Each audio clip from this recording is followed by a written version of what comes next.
Generalmente los videos que hago son con medidas de prevención, con acciones para prevenir accidentes. En este caso, a unas pocas horas de conmemorar 17 años de uno de los peores desastres no naturales de la historia argentina, uno de los peores siniestros no naturales de la historia argentina, que fue la tragedia de Cromañón, que tiene algunos puntos que, si hubieran sido controlados, la situación no hubiera tenido el final que tuvo.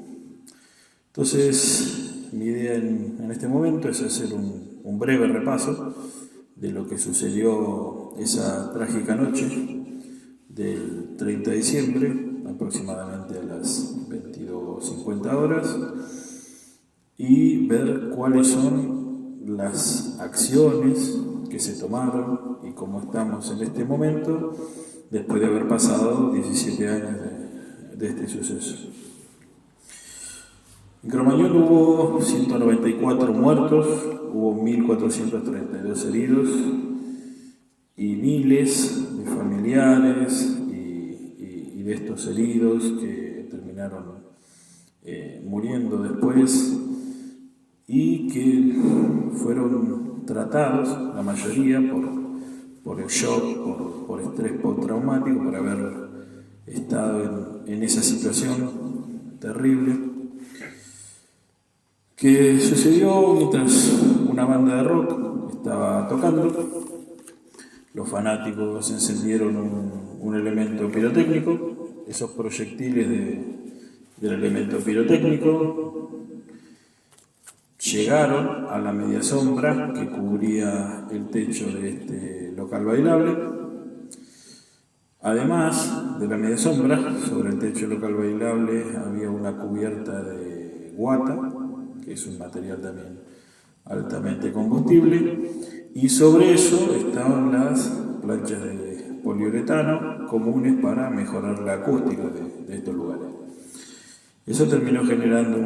un incendio que terminó la consecuencia de las 194 personas fallecidas. Una vez que se desató el incendio, la gente que ocupaba el lugar, que por supuesto superaba ampliamente la capacidad máxima del local, fue una de las circunstancias que dificultaron la evacuación, además de que las puertas de una de las salidas de emergencia estaban cerradas con candados o con alambres para evitar que público que no pagara la entrada ingresara por esos lugares, lo que hizo que la gente que quería evacuar, que quería salir de ese infierno, se viera imposibilitada por las puertas cerradas, y en ese caso, bueno, con la gran cantidad de humo generada por el incendio, se produjo la mayoría de los fallecimientos, que fue por aspirar el monóxido de carbono y el ácido cianhídrico que se generó por la combustión de la media sombra, de la guata, de la espuma de poliuretano, etcétera, etcétera. Y uno de ellos, también una de las muertes, fue por una compresión torácica abdominal. La gran cantidad de gente que había en el lugar, al intentar salir por las puertas cerradas, generó, bueno, una acumulación de gente, y eso generó golpes, además de, bueno, la intoxicación por los gases. Sumado a todo esto, una vez que se desató el incendio, se cortó la luz del lugar, según los comentarios que se han vertido, lo que, bueno, agravó mucho más la situación. Decimos que la capacidad que tenía el local, la sobreventa de entradas, se habían vendido más de 3.500 entradas, y el local estaba habilitado para 1.034 personas. Pero hay un detalle: la habilitación estaba vencida desde noviembre de 2003, o sea, el local no estaba habilitado esa noche. Había 15 extintores con los que se podría haber intentado sofocar el fuego, pero 10 de ellos se encontraban despresurizados. Duele por ahí leer algunas declaraciones, como por ejemplo una que hizo el cantante de la banda, el periodista Juan Di Natale, en agosto de 2004, donde decía que ellos trataban de que el público pudiera ingresar a las bengalas. Sin palabras. Viéndolo a la distancia, uno piensa que hemos aprendido, que podemos aprender después de esta masacre, de esta catástrofe, de este siniestro,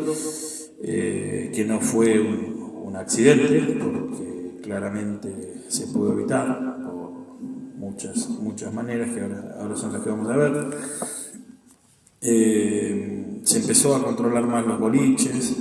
se empezó a verificar la salida de emergencia, se empezaron a pedir los informes técnicos, bueno, se hizo una recorrida por los locales y discotecas y salones de concierto, no solo en la ciudad de Buenos Aires, sino en la provincia, en todo el país. Y bueno, hay que tener en cuenta que además de haber sido una de las catástrofes no naturales más importantes de la Argentina,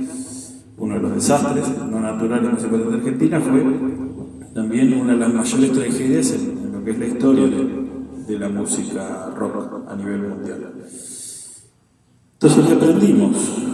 Tener la salida de emergencia en condiciones, lo que implica que se puedan abrir con facilidad, que no estén trabadas, que no estén precintadas,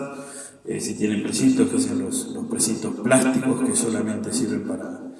que la puerta no se abra desde el lado de afuera, pero sí que al intentar abrirla desde el interior se rompen automáticamente. Esas salidas de emergencia no tienen que estar obstruidas, tienen que estar calculadas de acuerdo a lo que es el rubro del local, a lo que es la utilización del local y a la cantidad máxima de personas. En realidad, la cantidad máxima de personas tiene que estar adecuada a lo que son el ancho de la salida de emergencia. La capacidad máxima, bueno, fundamental porque hubiera permitido que, habiendo la cantidad real de personas y si las puertas no estuvieran bloqueadas, se podría haber evacuado con facilidad. Otra de las cosas que incumplía el local era que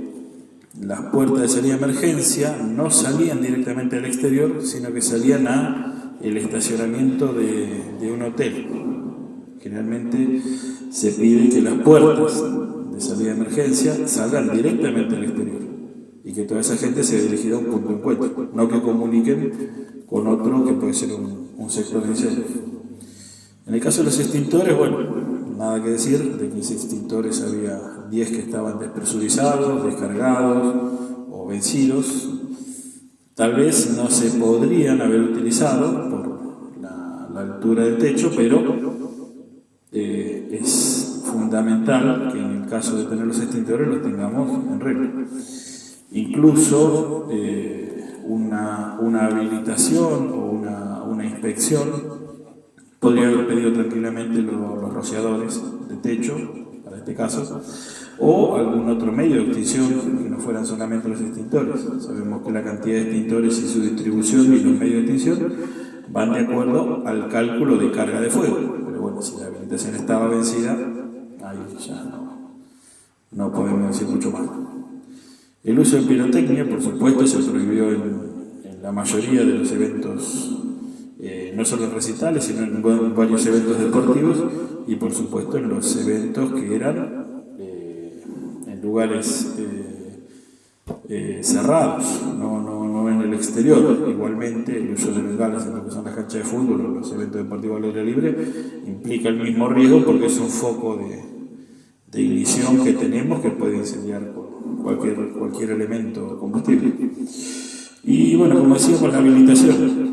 Justamente cuando uno habilita el local, muchas veces nos pasa en nuestra carrera que tenemos que decidir no habilitar algunos locales, o un local se habilita con algunas recomendaciones temporalmente, a un corto plazo, con un tiempo para las modificaciones, pero tenemos que ser conscientes de que los locales que uno habilita, las firma que uno coloca en eso, dando un aval, es muy importante que lo hagamos conscientemente y que si el local no está para habilitar, no se habilite, porque corremos lógicamente con una responsabilidad civil, una responsabilidad penal en el caso de que pueda pasar algún accidente. Un recordatorio de que las cosas planificadas salen mejor, de que para que haya un siniestro se tienen que juntar un montón de factores. En este caso nosotros mencionamos 5 que podrían haber hecho que se evite esta terrible cantidad de muertes, y bueno, que nos llame un poco a la reflexión, y les dejo un gran saludo de fin de año y un excelente comienzo del próximo año. Saludos para todos.